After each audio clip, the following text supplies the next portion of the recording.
বিহানের বাবা অখিলেশ চৌধুরী নিজের ছেলের এমন অবস্থা দেখে কোর্টের মধ্যেই নিজেই বয়ান দেয়া অভিজ্ঞান দত্তকে শাস্তি পাইয়ে দেয়। অখিলেশ চৌধুরী ঘরের ভেতরে মনে মনে নিজের অপরাধের কথাগুলো মনে করতে থাকে আর মনে মনে ভাবতে থাকে, কম্পাসের ক্ষতি করতে গিয়ে নিজের ছেলেকে আজ বিপদের মুখে ঠেলে দিয়েছি, আর অভিজ্ঞান দত্ত নিজের স্বার্থ হাসিলের জন্য আমার ছেলেকে এমন ভাবে বিপদে ফেলে দিল। আমাকে অভিজ্ঞান দত্তের আসল মুখ সকলের সামনে খুলে দিতে হবে।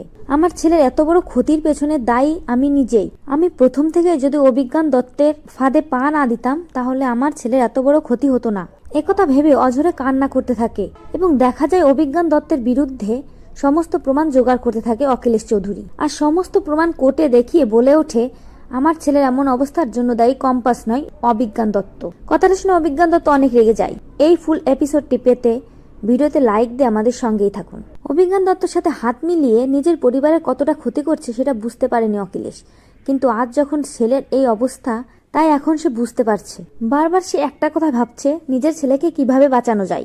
এদিকে অভিজ্ঞানের কথা শুনে তো কম্পাসকে জেলে পাঠিয়েছে অখিলেশ। বিহানের যখনই জ্ঞান ফেরে তখনই দেখা যায় বারবার কম্পাসকেই সে খোঁজে।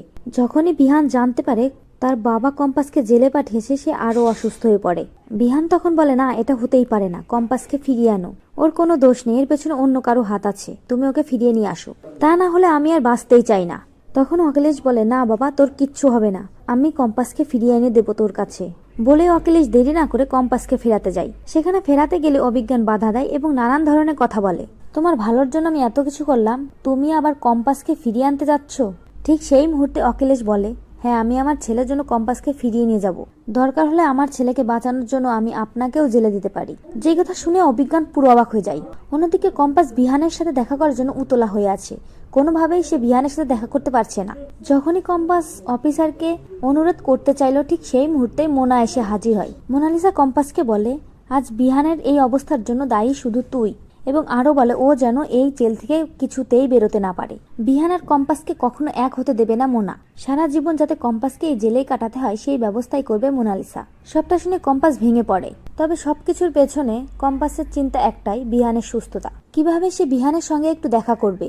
এদিকে চৌধুরী বাড়িতে অখিলেশ ঝড় তুলে ফেলেছে, কিভাবে সে কম্পাসকে এই বাড়ি থেকে তাড়াবে। বিহানের এই অবস্থার জন্য শুধুমাত্র কম্পাস আর ঋতুজাকে দায়ী করছে। অন্যদিকে কম্পাস একটার পর একটা প্ল্যান করেই যাচ্ছে কিভাবে থানা থেকে বের হবে। ঠিক সেই মুহূর্তে তার মাথায় একটি বুদ্ধি আসে, সে যদি অসুস্থতা নাটক করে হসপিটালে যেতে পারে তাহলে সে বিহান স্যারের সঙ্গে দেখা করতে পারবে। আর এই কথা ভেবেই পেটে ব্যথার নাটক শুরু করে, যা দেখে তো অফিসাররা তাড়াহুড়ো করে কম্পাসকে মেডিকেলে নিয়ে যাওয়ার ব্যবস্থা করে। অন্যদিকে বিহান স্পেশাল ওয়ার্ডে রয়েছে, যেখানে খুব একটা কাউকে অ্যালাউ করা হচ্ছে না। আর এই সুযোগটাই কাজে লাগালো কম্পাস। সুযোগ বুঝে কম্পাস বিহানের কেবিনে ঢুকে পড়ল, সকলের চোখ ফাঁকি দিয়ে। সুযোগ বুঝে সেখান থেকে বিহানকে নিয়ে পালিয়ে যায় কম্পাস। আমি ওনাকে ঠিক সুস্থ করে ফেলবো, আমি ওনাকে কিছুতে এখানে রাখবো না, কারো উদ্দেশ্য সফল হতে দিব না, ওনাকে আমি খুব দ্রুত সুস্থ করে তুলবো। অন্যদিকে দেখা যায় কম্পাস বুঝতে পারে বিহানকে সুস্থ করার জন্য যা করার তাকেই করতে হবে, কারণ কম্পাসই একমাত্র জানে যে ওই কেমিক্যাল শরীরে গেলে কি অ্যান্টিডোট দিতে হয়। যথারীতি দেখা যায় কম্পাস যে প্ল্যান করে সেটাই সাকসেসফুল হয়। কম্পাস অসুস্থতার ভান করলে অফিসাররা বিহান যে হসপিটাল আছে সেইখানেই নিয়ে যায় কম্পাসকে। কম্পাস চেকআপের নাম করে কেবিনে ঢুকে। তারপর কম্পাস সবার চোখ ফাঁকি দিয়ে কম্পাস নার্সের বেশ ধরে, অর্থাৎ যেই নার্স বিহানের কেবিনে থাকে সেই নার্সকে অজ্ঞান করে কম্পাস তার ড্রেস পরে নেয়। তারপর ওই পোশাক পরেই বিহানের কেবিনে ঢুকে যায়। বিহানের এই অবস্থা দেখে সে মনে মনে ভাবে যা করার তাকেই করতে হবে, কারণ সে জানে এই মুহূর্তে বিহানকে কি ওষুধ দিতে হবে। কম্পাস ভেঙে না পড়ে তার পকেট থেকে ওষুধটা বের করে সিরিঞ্জে ভরে কম্পাসের শরীরে দেয়। কিছুক্ষণ পরে কম্পাস বুঝতে পারে বিহানের জ্ঞান ফিরেছে, কিন্তু কম্পাস কোনো কথা না বলে চুপি চুপি ওখান থেকে বেরিয়ে পড়ে।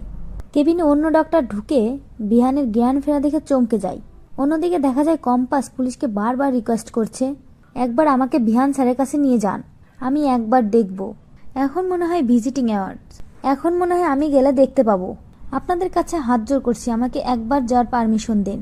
ঠিক তখনই মোনালিসা ওখানে ঢোকে আর বলে, ওকে পারমিশন দিবেন না স্যার। তখন কম্পাস বলে, মোনা ম্যাডাম? মোনালিসা তখন বলে, হ্যাঁ আমি। তুই কি জানিস তোর কারণে আজ বিহান হসপিটালে মৃত্যুর সাথে পাঞ্জা লড়ছে? তার জন্যই কম্পাসকে আর বিহানের আশেপাশে ঘেঁষতে দেওয়া যাবে না।